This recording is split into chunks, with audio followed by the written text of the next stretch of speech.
السلام علیکم فرینڈز، کیسے ہیں آپ سب؟ امید ہے آپ سب بالکل خیر خیریت سے ہوں گے۔ بشو وائس چینل میں آپ سب کو خوش آمدید۔ آج میں آپ کے لیے ایک نئی کہانی کے ساتھ حاضر ہوں جو آپ کو بہت پسند آئے گی، جس کا نام ہے فرشتہ نما انسان۔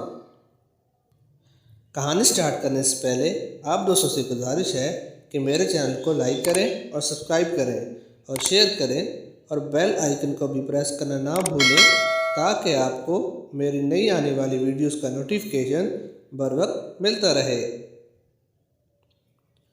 تو چلیں شروع کرتے ہیں۔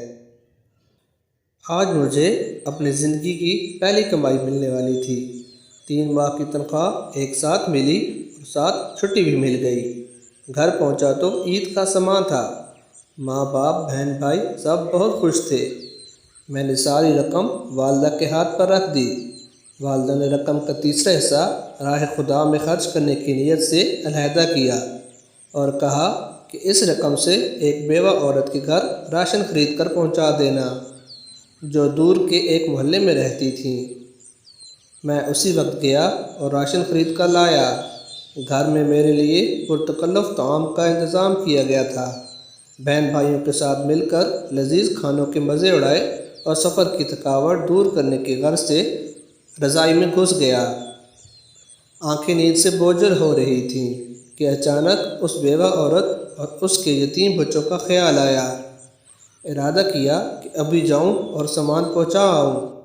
طبیعت میں سستی تھی، سوچا کل پہنچا دوں گا، لیکن بعد میں خیال آیا میں تو پرتکلف کھانے کا مزہ لے چکا، لیکن کہیں وہ بچے بھوکے نہ ہوں۔ اسی وقت لحاف سے نکلا، ایک چادر اوڑھی، تھیلا کاندھے پر رکھا اور اس کے گھر کی طرف نکل پڑا۔ شدید سردی تھی، دھند بھی زیادہ تھی اور بھاری تھیلا اٹھانے میں بھی کچھ دقت ہو رہی تھی۔ ایک دور محلے میں اس عورت کا گھر تھا۔ اس کا شوہر مزدوری کرتا تھا اور 4 بچے بھی تھے۔ ایک ناگہان حادثے میں شوہر کی موت ہو گئی اور اب اس کے یتیم بچوں پر دست شفقت رکھنے والا کوئی نہ تھا۔ قسمت بھی بہت ستم ظریف ہے، کبھی ایسے لوگوں کو لپیٹ میں لے لیتی ہے جن کا خدا کے سوا کوئی نہیں ہوتا۔ خیالات کا ایک سمندر لیے اس بیوہ عورت کے گھر کے باہر پہنچا۔ گھر کیا تھا بلکہ ایک خرابہ تھا۔ ایک کمرہ، چھوٹا سا صحن اور ایک خمیدہ سی 4 دیواری تھی۔ دروازہ کھٹکھٹایا تو ایک 5 سالہ بچی باہر آئی جس کے چہرے پر پریشانی، خوف اور بھوک نمایاں تھی۔ میں اس کے چہرے کو تکے جا رہا تھا اور دل ہی دل میں دعا کر رہا تھا کہ خدا کسی بچے پر ایسا وقت نہ لائے۔ اس بچی نے ایک پرانا سا جوڑا پہنا ہوا تھا اور ایک شدید سردی میں ایک پھٹی پرانی جرسی پہنی ہوئی تھی۔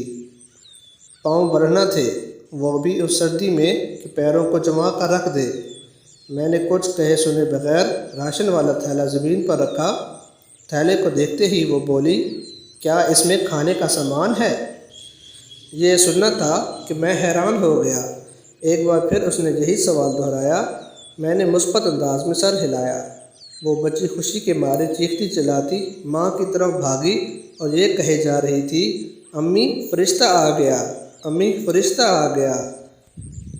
اور پھر 2 اور چھوٹے چھوٹے بچے خوشی کے مارے دروازے پر دوڑے چلے آئے، کبھی مجھے دیکھتے کبھی اس تھیلے کو، اور خوشی سے لوٹ پوٹ ہوئے جا رہے تھے۔ میری آنکھوں سے آنسو رواں ہونے لگے، ہونٹ کپ کپا رہے تھے اور جسم میں ایک سرد لہر سی دوڑ رہی تھی۔ خدایا یہ کیا ماجرا ہے؟ کیوں یہ بچے مجھ گناہ گار کو فرشتے سمجھ بیٹھے ہیں؟ انہی سوچے میں غلطان تھا کہ ایک خاتون جو ان کی ماں تھی دروازے پر آئی اور دروازے کی اوٹ میں کھڑی ہو کر روحانسی آواز میں یہ کہنے لگی، میرے بچے 2 دن سے بھوکے تھے۔ غیرت گوارا نہیں کرتی تھی کہ کسی کے آگے ہاتھ پھیلاؤں۔ میرے مرحوم شوہر بھی محنت مزدوری کرتے تھے مگر کبھی کسی کے آگے ہاتھ نہ پھیلایا تھا۔ ان کے چلے جانے کے بعد ان کی دیکھ بھال کرنے والا کوئی نہیں تھا۔